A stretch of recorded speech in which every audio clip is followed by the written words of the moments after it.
ഈ ശുശ്രൂഷയുടെ ആമുഖ സന്ദേശത്തിൽ ബഹുമാനപ്പെട്ട വിക്കർ ജനറൽ അച്ഛൻ ഉദ്ധരിച്ച ദൈവവചന ഭാഗം തന്നെ ഈ അനുസ്മരണ സന്ദേശത്തിൻ്റെ ആരംഭത്തിലും ഉദ്ധരിക്കുവാൻ ഞാൻ ആഗ്രഹിക്കുകയാണ്.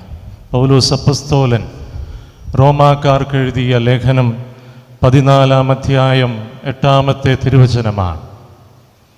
നാം ജീവിക്കുന്നുവെങ്കിൽ കർത്താവിന് സ്വന്തമായി ജീവിക്കുന്നു, മരിക്കുന്നുവെങ്കിൽ കർത്താവിന് സ്വന്തമായി മരിക്കുന്നു. ആകയാൽ ജീവിച്ചാലും മരിച്ചാലും നാം കർത്താവിന് ഉള്ളവരാണ്. ജീവിച്ചാലും മരിച്ചാലും ഞാൻ ക്രിസ്തുവിൻ്റെ സ്വന്തമാണ് എന്ന ബോധ്യത്തോടെ, ആത്മവിശ്വാസത്തോടെ 58 വർഷക്കാലം ഈ ഭൂമിയിൽ ജീവിച്ച ബെന്നി എണ്ണക്കാപ്പള്ളി അച്ഛനെ നിറമിഴികളോടെ നമ്മൾ യാത്രയാക്കുകയാണ്. കേവലം 51 ദിവസങ്ങൾക്ക് മുമ്പ് ജൂലൈ 21-ാം തീയതി ഈ ആശ്രമാംഗമായിരുന്ന ബഹുമാനപ്പെട്ട ജോസഫ് പുല്ലോപ്പള്ളി അച്ഛന് നാം യാത്രാവന്ദനമേകിയപ്പോൾ ഈ ബലിവേദിയിൽ നിന്ന് അനുസ്മരണ പ്രഭാഷണം നടത്തിയ ബെന്നി അച്ഛൻ നമുക്ക് മുമ്പിൽ ഇന്ന് യാത്ര ചോദിച്ച് കിടക്കുന്നുവെന്ന അവിശ്വസനീയവും വേദനാജനകവുമായ യാഥാർത്ഥ്യത്തെ ഉൾക്കൊള്ളുവാൻ പാടുപെടുകയാണ് നമ്മൾ. 28 വർഷം മാത്രം നീണ്ട സന്യാസ പൗരോഹിത്യ ജീവിതത്തിനൊടുവിൽ തീർത്തും അപ്രതീക്ഷിതമായി വിടവാങ്ങിപ്പോകുന്ന ബെന്നിയച്ഛനോടൊപ്പം ഈ ദേവാലയത്തിൽ ദൈവസന്നിധിയിലായിരിക്കുമ്പോൾ നമ്മുടെ മനസ്സിൽ ദൈവത്തോട് പരിഭവം തോന്നും. പലരും ദൈവത്തോട് പിണങ്ങി നിൽക്കുന്നുണ്ടാകും. സങ്കടപ്പെരുമഴയിൽ നനഞ്ഞു നിൽക്കുമ്പോഴും സ്ഥലകാലങ്ങൾക്ക് അതീതനായ ദൈവത്തിൻ്റെ വചനം നമ്മളെ ആശ്വസിപ്പിക്കട്ടെ. തൻ്റെ ഭക്തരുടെ മരണം കർത്താവിന് വിലപ്പെട്ടതാണ്. ബഹുമാനപ്പെട്ട ബെന്നിയച്ഛനോടൊപ്പം നന്ദിയോടെ ദൈവത്തിൻ്റെ മുമ്പിൽ നമുക്ക് നമ്രശിരസ്കരാകാം. ഞാനൊരു ഹൈസ്കൂൾ വിദ്യാർത്ഥിയായിരുന്ന കാലത്ത് കറുകുറ്റിയിൽ നവസന്യാസാർത്ഥിയായിരുന്നു ബഹുമാനപ്പെട്ട ബെന്നിയച്ഛൻ. അന്നൊക്കെ അദ്ദേഹം ബ്രദർ ജോസഫ് എന്നാണ് അറിയപ്പെട്ടിരുന്നത്. ഉയർന്ന സ്വരം കൊണ്ട് ആ രൂപം അന്നേ മനസ്സിൽ തങ്ങിയിരുന്നു. പിന്നീട് ഞാൻ സഭാംഗമായപ്പോഴും ധർമാരാമിലെ പരിശീലന കാലത്തും എൻ്റെ മാതൃഇടവകയായ കറുകുറ്റിയിലെ അദ്ദേഹത്തിൻ്റെ ശുശ്രൂഷാ നേരത്തും എൻ്റെ തിരുപ്പട്ട സ്വീകരണ വേളയിലുമൊക്കെ ജ്യേഷ്ഠതുല്യമായ ആ സ്നേഹം അനുഭവിച്ചറിയാൻ കഴിഞ്ഞിട്ടുണ്ട്. തിരുഹൃദയ പ്രവിശ്യയുടെ വചനവേദിയിലും സമഗ്ര ശാന്തിയിലുമൊക്കെ ഒരുമിച്ച് വചനപ്രഘോഷം നടത്താൻ ഇടയായിട്ടുണ്ട്.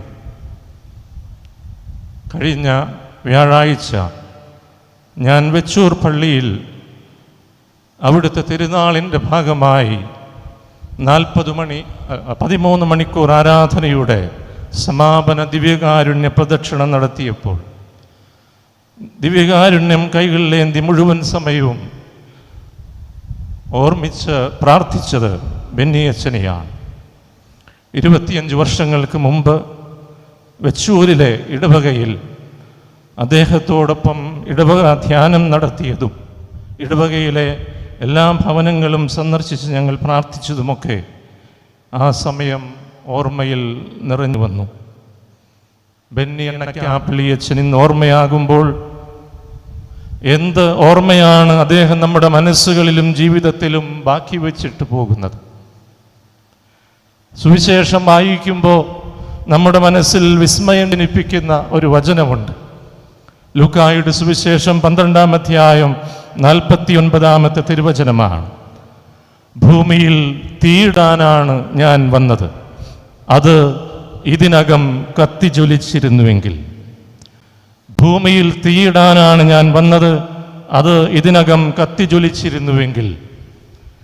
എന്ത് തീയെക്കുറിച്ചാണ് ക്രിസ്തു പറഞ്ഞത്? അത് മറ്റൊന്നുമല്ല, അത് സുവിശേഷത്തെക്കുറിച്ച് തന്നെയാണ്. സുവിശേഷം തീയാണെന്നാണ് അവൻ നമ്മോട് പറഞ്ഞത്. ദൈവസ്നേഹത്തിൻ്റെ ചൂട് പകരുന്ന, നമ്മിലെ ഇരുളിനെ പ്രകാശിപ്പിക്കുന്ന, നമ്മളിലെ സ്വാർത്ഥതയെ ദഹിപ്പിക്കുന്ന തീ. സുവിശേഷം തീയാണെങ്കിൽ ആ തീ ജീവിതകാലം മുഴുവൻ, വിശിഷ്യ തൻ്റെ സന്യാസ പൗരോഹിത്യ ജീവിതത്തിലുടനീളം സംവഹിച്ച പകർന്ന തീപ്പന്തമായിരുന്നു ബഹുമാനപ്പെട്ട ബെന്നി എണ്ണക്കാപ്പിള്ളി അച്ഛൻ. കർമ്മലയുടെ സ്വന്തം ഏലിയാ പ്രവാചകനെ പോലെ സൈന്യങ്ങളുടെ കർത്താവിനെ കുറിച്ചുള്ള തീഷ്ണതയാൽ ഞാൻ ജ്വലിക്കുന്നു എന്ന് അക്ഷരാർത്ഥത്തിൽ ജീവിതത്തിലൂടെ ഏറ്റുപറഞ്ഞ് സുവിശേഷ അഗ്നിയായി മാറിയ ജീവിതമാണ് ബെന്നി അച്ഛൻ്റേത്.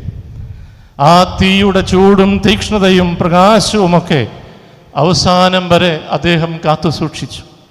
അനേകായിരങ്ങളിലേക്ക് ആ തീജ്വാല അദ്ദേഹം പടർത്തി. അനേകം ജീവിതങ്ങളെ പരിവർത്തനം ചെയ്യിച്ച, ശുദ്ധീകരിച്ച തീയും തീപ്പന്തവുമായി മാറി ബെന്നി അച്ഛൻ്റെ ജീവിതം. തനിക്ക് ദൈവം ദാനമായി നൽകിയ വലിയ ശബ്ദത്തെ ദൈവവചനം പറയാൻ മാത്രം, ദൈവത്തിൻ്റെ സ്തുതിഗീതങ്ങൾ ഉയർത്താൻ മാത്രം അദ്ദേഹം വിനിയോഗിച്ചു. എത്രയോ കുടുംബങ്ങളും വ്യക്തികളും ഇടവകളുമൊക്കെ ആ ദൈവ സ്നേഹാഗ്നിയിൽ ശുദ്ധി ചെയ്യപ്പെട്ടു. മദ്യത്തിൽ നിന്നും, മയക്കുമരുന്നിൽ നിന്നും, ആസക്തികളിൽ നിന്നും, ബന്ധനങ്ങളിൽ നിന്നും എത്രയോ പേർ മോചനം പ്രാപിച്ചു. എത്രയോ സമർപ്പിത ജീവിതങ്ങളും പൗരോഹിത്യ ജീവിതങ്ങളുമൊക്കെ അദ്ദേഹത്തിൻ്റെ വചന പ്രഘോഷണത്താൽ കൂടുതൽ വിശുദ്ധീകരിക്കപ്പെട്ടു. തീഷ്ണത എന്ന പദം ബെന്നി അച്ഛൻ്റെ ജീവിതത്തിൻ്റെ പര്യായ പദമാണ്. തീഷ്ണത എന്ന പദം തീയിൽ നിന്ന് ആരംഭിക്കുന്നത് പോലെ ബെന്നി അച്ഛൻ്റെ ജീവിതവും സുവിശേഷമാകുന്ന തീയിൽ നിന്ന് ആരംഭിച്ചു. അദ്ദേഹത്തിൻ്റെ വീട്ടുപേര് എണ്ണക്കാപ്പള്ളി. അത് നമ്മളെ ഓർമ്മിപ്പിക്കുന്നത് പോലെ സ്നേഹത്തിൻ്റെ, ത്യാഗത്തിൻ്റെ, പ്രാർത്ഥനയുടെ എണ്ണ പകർന്ന് അദ്ദേഹം ആ തീ കെടാതെ കത്തിജ്വലിപ്പിച്ചു. ഞങ്ങളുടെ പ്രവിശ്യാംഗമായ പ്രശാന്ത് പാലക്കാപ്പള്ളി അച്ഛൻ ബെന്നി അച്ഛനെ കുറിച്ച് ഇന്ന് എഴുതിയിട്ടുള്ള ഒരു അനുസ്മരണക്കുറിപ്പിൽ തിരുഹൃദയ പ്രവിശ്യയുടെ ആധുനിക പൗലോസ് എന്നാണ് ബെന്നി എണ്ണക്കാപ്പള്ളി അച്ഛനെ വിശേഷിപ്പിച്ചിരിക്കുന്നത്. ബഹുമാനപ്പെട്ട റോയ് പാലാട്ടി അച്ഛനും ഇതുപോലെ തന്നെയുള്ള അനുസ്മരണത്തിൽ ക്രിസ്തുവിൻ്റെ പടയാളി എന്ന പൗലോസിൻ്റെ വാക്കുകൾ തന്നെ കടമെടുത്ത് ഉപയോഗിക്കുന്നുണ്ട്. അതെ, യേശു ക്രിസ്തു എന്നെ സ്വന്തമാക്കിയിരിക്കുന്നു എന്ന പൗലോസിന് സമാനമായ തീക്ഷ്ണതയോടെ സുവിശേഷ വേല ചെയ്തു ബഹുമാനപ്പെട്ട ബെന്നി അച്ഛൻ. കർത്താവിശോമിശിഹായോടുള്ള സ്നേഹത്തിൽ നിന്ന് എന്തിന് എന്നെ വേർപെടുത്താൻ കഴിയും എന്ന പൗലോസിൻ്റെ വചനത്തെ അനുസ്മരിപ്പിക്കുമാറ് സുവിശേഷത്തിന് വേണ്ടി സമ്പൂർണമായി ആത്മാർപ്പണം ചെയ്ത ജീവിതമായിരുന്നു ബെന്നി അച്ഛൻ്റേത്. നവസന്യാസകാലത്തും ദൈവശാസ്ത്ര പഠനകാലത്തുമെല്ലാം ഈ ദൈവവചന ശുശ്രൂഷയ്ക്കായി ആത്മാർത്ഥമായി കഠിനാധ്വാനം ചെയ്ത് അദ്ദേഹം ഒരുങ്ങിയിരുന്നു. പൂർവപിതാക്കന്മാർ സവിശേഷ പൈതൃകമായി CMI സഭയ്ക്ക് നൽകിയിട്ടുള്ള വചനപ്രഘോഷണ പ്രേഷിതത്വം തിരുഹൃദയ പ്രവിശ്യയിൽ നിന്നും അന്യം നിന്നു പോകാതിരിക്കാൻ പുതു തലമുറയിൽ വഴിവെട്ടിയ വചനപ്രഘോഷകനാണ് ബഹുമാനപ്പെട്ട ബെന്നി അച്ഛൻ. പല യുവധ്യാന ഗുരുക്കന്മാരെയും കൂടെ കൊണ്ട് നടന്ന് അദ്ദേഹം പരിശീലിപ്പിച്ചിട്ടുണ്ട്. എല്ലാവരെയും നേടേണ്ടതിന് എല്ലാവർക്കുമായി വിശുദ്ധ പൗലോസിനെ പോലെ അദ്ദേഹവും സാധാരണക്കാരും സമ്പന്നരും ഒക്കെ ബെന്നി അച്ഛൻ്റെ സൗഹൃദ വലയത്തിലും അദ്ദേഹത്തിൻ്റെ ആത്മീയ ശുശ്രൂഷയുടെ ഭാഗവാക്കുകളുമൊക്കെ ആയി തീർന്നിട്ടുണ്ട്. ശുശ്രൂഷകരോടും സഹായികളോടും സ്നേഹനിർഭരമായി പെരുമാറി പൗലോസിനെ പോലെ അവരെ കൂട്ടുവേലക്കാരായി കണ്ട് അവരുടെ സുഖദുഃഖങ്ങളിൽ പങ്കുചേർന്ന് ഒരു സുവിശേഷകനായിരുന്നു ബെന്നി അച്ഛൻ. ബെന്നി അച്ഛൻ്റെ CMI സഭയിലെ പരിശീലന കാലത്ത് ആദ്യ വർഷങ്ങളിൽ ഗുരുക്കന്മാരിൽ ഒരാൾ എഴുതിയിട്ടുള്ള ഒരു റിപ്പോർട്ട് ഞാൻ ഇന്ന് രാവിലെ അദ്ദേഹത്തിൻ്റെ ഫയലെടുത്ത് വായിച്ചു നോക്കുകയുണ്ടായി. He has a magnificent spirit of service and sacrifice എന്നാണ് പരിശീലനത്തിൻ്റെ ആദ്യ നാളുകളിൽ തന്നെ എഴുതി വച്ചിരിക്കുന്നത്. അദ്ദേഹത്തിൽ സേവനത്തിൻ്റെയും ത്യാഗമനോഭാവത്തിൻ്റെയും മഹത്തായ ചൈതന്യമുണ്ട്. അതെ, ബഹുമാനപ്പെട്ട ബെന്നിയച്ചൻ്റെ ജീവിതം ത്യാഗമനോഭാവത്തിൻ്റെയും സ്വയം എന്നുള്ള ശുശ്രൂഷയുടെയും ആത്മസമർപ്പണമായിരുന്നു. കഠിനാധ്വാനത്തിൻ്റെ ആൾരൂപമായിരുന്നു ബെന്നിയച്ചൻ. ആർക്കു വേണ്ടിയും ത്യാഗമേറ്റെടുത്ത് ഏതൊരു ശുശ്രൂഷയും ചെയ്തു കൊടുക്കാൻ ഒരു മടിയും കാണിക്കാതിരുന്ന വ്യക്തി. ചെറുതു മുതൽ വലുതുവരെ ഏത് ജോലിയും എവിടെയും എപ്പോഴും ചെയ്യാൻ തയ്യാറുള്ള വ്യക്തിത്വം.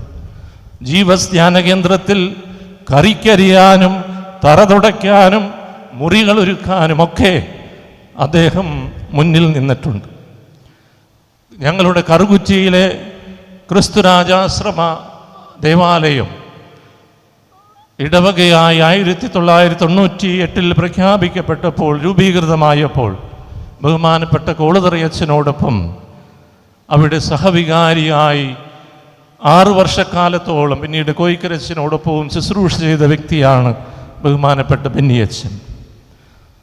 അവിടെ ഒരു സിമിത്തേരി നിർമ്മിക്കാൻ വേണ്ടിയിട്ട് ഇടവക ജനത്തോട് ഒപ്പം നിന്ന് ഒരു തൊഴിലാളിയെപ്പോലെ കുഴിയെടുത്തും കല്ല് ചുമന്നും അധ്വാനിച്ച വ്യക്തിയാണ് ബഹുമാനപ്പെട്ട ബെന്നിയച്ചൻ. അദ്ദേഹത്തിൻ്റെ വിയർപ്പ് വീണിട്ടുള്ള മണ്ണാണിത്. ആ ഇടവകയെ രൂപപ്പെടുത്തുവാൻ അദ്ദേഹം കഠിനാധ്വാനം ചെയ്തിട്ടുണ്ട്. അതുപോലെ തന്നെ മണപ്പുറം ആശ്രമത്തിലെ അംഗമായിരുന്നപ്പോൾ ബഹുമാനപ്പെട്ട അന്നത്തെ പ്രിയോർ ജോസ് പടയാട്ടി അച്ഛനോടും ജോൺസൺ വാഴപ്പള്ളി അച്ഛനോടും ചേർന്ന് ആശ്രമത്തിൻ്റെ പുനർനിർമ്മാണത്തിന് വേണ്ടി രാപ്പകൽ കഠിനാധ്വാനം ചെയ്തതും ആർക്കും വിസ്മരിക്കാൻ കഴിയുകയില്ല. ആ പുനർനിർമ്മാണം പൂർത്തിയായതിനു ശേഷം അദ്ദേഹം അവിടെ അംഗമായിരുന്നിടത്തോളം കാലം വൈദിക വിദ്യാർത്ഥികളെ കൂട്ടി അവിടുത്തെ വരാന്തയും തറയുമൊക്കെ എല്ലാ ദിവസവും തുടച്ച് വൃത്തിയാക്കുന്നതിൽ പോലും ബദ്ധശ്രദ്ധനായിരുന്നു. അധ്വാനത്തിൻ്റെ ആൾരൂപമായിട്ട് ജീവിച്ചിട്ടാണ് ബെന്നിയച്ചൻ നമ്മോട് വിട പറയുന്നത്. ദൈവത്തിൻ്റെ സ്വന്തം പ്രാർത്ഥനക്കാരനാണ് നമ്മുടെ മുമ്പിൽ വിട പറയാൻ വെമ്പി കാത്തു നിൽക്കുന്നത്. ബെന്നിയച്ചനെ അടുത്തറിയുന്നവർക്കറിയാം, അദ്ദേഹത്തിന് അല്പം ചാടിയ സ്വഭാവമുണ്ട്. താൻ വിചാരിക്കുന്ന കാര്യങ്ങൾ പൂർണ്ണമായിട്ടും നടപ്പിലാക്കണം, നിർവഹിക്കണം എന്നുള്ളൊരു ശാഠ്യം ജീവിതത്തിൽ അദ്ദേഹം പലപ്പോഴും പ്രകടിപ്പിക്കാറുണ്ട്. എന്നാൽ മനുഷ്യരോടല്ല അദ്ദേഹം കൂടുതലും ശാഠ്യം കാണിച്ചിട്ടുള്ളത്. അദ്ദേഹം കൂടുതലും ശാഠ്യം കാണിച്ചിട്ടുള്ളത് ദൈവത്തോടാണ്, ദൈവത്തിൻ്റെ മുമ്പിലാണ്. ബെന്നിയച്ചനെ സംബന്ധിച്ചിടത്തോളം പ്രാർത്ഥന എന്ന് പറയുന്നത് ഒരു ശാഠ്യമായിരുന്നു.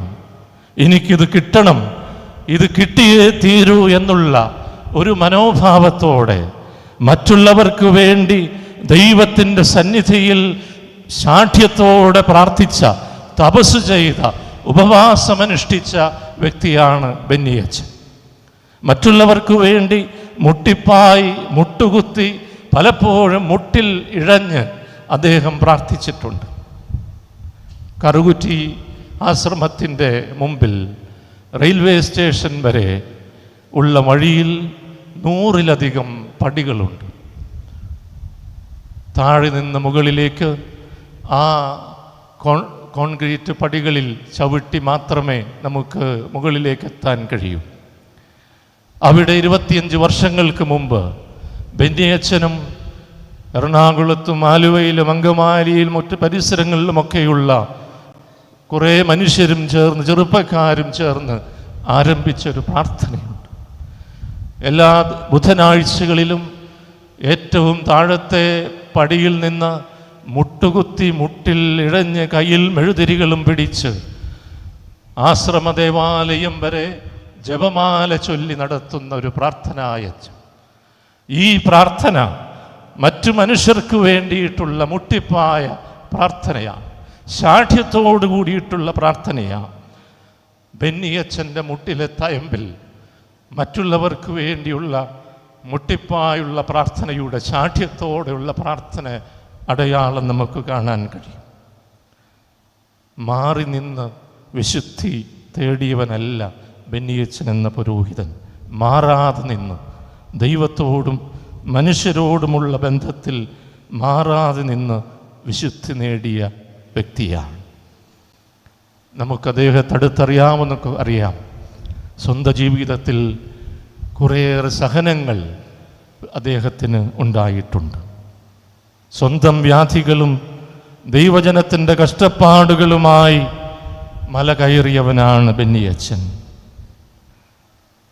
ഒരു സന്യാസിയുടെ ആത്മബലം സൗകര്യങ്ങളല്ല, സഹനങ്ങളാണ് എന്ന് തിരിച്ചറിഞ്ഞ വ്യക്തി. സ്വന്തം സങ്കടങ്ങളെ താലോലിച്ച് ജീവിക്കാനുള്ളതല്ല പൗരോഹിത്യം, അത് മറ്റുള്ളവരുടെ ദുഃഖമേറ്റെടുത്ത് സഹനദാസനാകാനുള്ള വിളിയാണെന്ന് തിരിച്ചറിഞ്ഞ് ജീവിച്ചു ബെന്നിയച്ഛൻ. സ്വന്തം രോഗത്തെ മറന്നുകൊണ്ട്, വേദന കടിച്ചമർത്തിപ്പോലും ഇവിടുത്തെ ആലുവ കൺവെൻഷൻ്റെ പന്തലിൽ എത്തിച്ചേർന്ന ബെന്നിയച്ഛനെ നമുക്ക് മറക്കാൻ കഴിയുകയില്ല. സ്വന്തം ജീവിതത്തിൽ ഒരു മനുഷ്യ വ്യക്തി എന്ന നിലയിൽ ചിലപ്പോഴെങ്കിലും ഉണ്ടായിട്ടുള്ള മോഹഭംഗങ്ങൾ പോലും ആരുമായിട്ടും പങ്കുവെക്കാതെ, ആരോടും ഒരു കുറ്റമെന്ന രീതിയിൽ പറഞ്ഞു നടക്കാതെ, അതെല്ലാം സന്തോഷത്തോടെ സ്വീകരിച്ച ഒരു സഹനദാസനെ നമുക്ക് ബെന്നിയച്ഛനിൽ കാണാൻ കഴിയും. അദ്ദേഹം എന്നും ഞങ്ങൾ സഭാംഗങ്ങൾക്കും അദ്ദേഹവുമായിട്ട് കണ്ടുമുട്ടുന്നവർക്കും ഇടപഴകുന്നവർക്കുമൊക്കെ സൗഹൃദത്തിൻ്റെ, കൂടപ്പിറപ്പ് സ്നേഹത്തിൻ്റെ മനുഷ്യനായിരുന്നു. താൻ ദൈവവിളി പ്രോത്സാഹനം നൽകി കണ്ടെത്തി സഭയിലേക്ക് കൊണ്ടുവന്ന അനുജന്മാർ മുതൽ എല്ലാവരോടും ഊഷ്മളമായി സൗഹൃദം സൂക്ഷിച്ചിരുന്നു. ചെറുപ്പക്കാരെയൊക്കെ എടാ മോനെ എന്ന് വിളിച്ച് അഭിസംബോധന ചെയ്ത് ആ ഊഷ്മളത അദ്ദേഹം പ്രകടിപ്പിച്ചിരുന്നു. ആത്മവിശ്വാസത്തോടും ദൈവവിശ്വാസത്തോടും കൂടി വർദ്ധിപ്പിച്ച് ലോകത്തിന് മുഴുവൻ സന്തോഷമായി മാറിയ ഈ സഹോദരനെ കുറിച്ചോർത്ത് നമുക്ക് ദൈവത്തോട് നന്ദി പറയാം. CMI സഭയിലും കൊച്ചി തിരുഹൃദയ പ്രവിശ്യയിലും അഭിമാനവും ആഹ്ലാദവുമായി ഈ വൈദിക സഹോദരൻ്റെ ഓർമ്മയുണ്ടാകും. ഞങ്ങളെന്നും നിങ്ങളോട് കടപ്പെട്ടവരായിരിക്കും. പ്രിയപ്പെട്ട സഭാംഗങ്ങളെ, പ്രത്യേകിച്ചും CMI സഭയിലെ എൻ്റെ കുഞ്ഞനുജന്മാരെ, നമുക്ക് ദൈവീക തീഷ്ണതയുടെ ഉദാത്തമായ മാതൃകയായി, അർപ്പണബോധത്തിൻ്റെ അനിതര സാധാരണമായ സാക്ഷ്യമായി, കഠിനാധ്വാനത്തിൻ്റെ, സ്വന്തം എന്നുള്ള കരുതലിൻ്റെ, ദൈവത്തോട് ചേർന്ന് സന്തോഷം അനുഭവിക്കുന്നതിൻ്റെ ഒക്കെ മാതൃകയായി ബെന്നിയച്ഛൻ എന്നും നമ്മോടൊപ്പം ഉണ്ടാകട്ടെ. പ്രിയപ്പെട്ട ബെന്നിയച്ഛ, ജീവിച്ചാലും മരിച്ചാലും നാം കർത്താവിനുള്ളവരാണ് എന്ന് ഞങ്ങൾ ഓർമ്മിപ്പിച്ചുകൊണ്ട് അങ്ങ് കർത്തൃസന്നിധിയിലേക്ക് യാത്ര പോവുകയാണ്. ദൈവസ്നേഹത്തിൻ്റെ തീപ്പന്തമായി ഞങ്ങളുടെ മധ്യേ അങ്ങ് പ്രജ്വലിച്ചതിന് നന്ദി. 18 ദിവസമായി നിലച്ച ആ പ്രൗഢസ്വരം ആലുവായിലും മറ്റജപാലന വേദികളിലും ഇനി മുഴങ്ങില്ല എന്ന് ഞങ്ങൾ സങ്കടത്തോടെ ഓർക്കുന്നു. എങ്കിലും ദൈവസ്നേഹത്തിൻ്റെ തീവ്രതയും തീക്ഷ്ണതയും ഉണർത്തിക്കൊണ്ട് ആ സ്വരം ഇനിയും ഞങ്ങളുടെ കാതുകളിൽ പ്രതിധ്വനി ഉണർത്തുമെന്ന് തീർച്ചയാണ്. പ്രിയ ബെന്നിയച്ഛ, സ്നേഹവന്ദനം.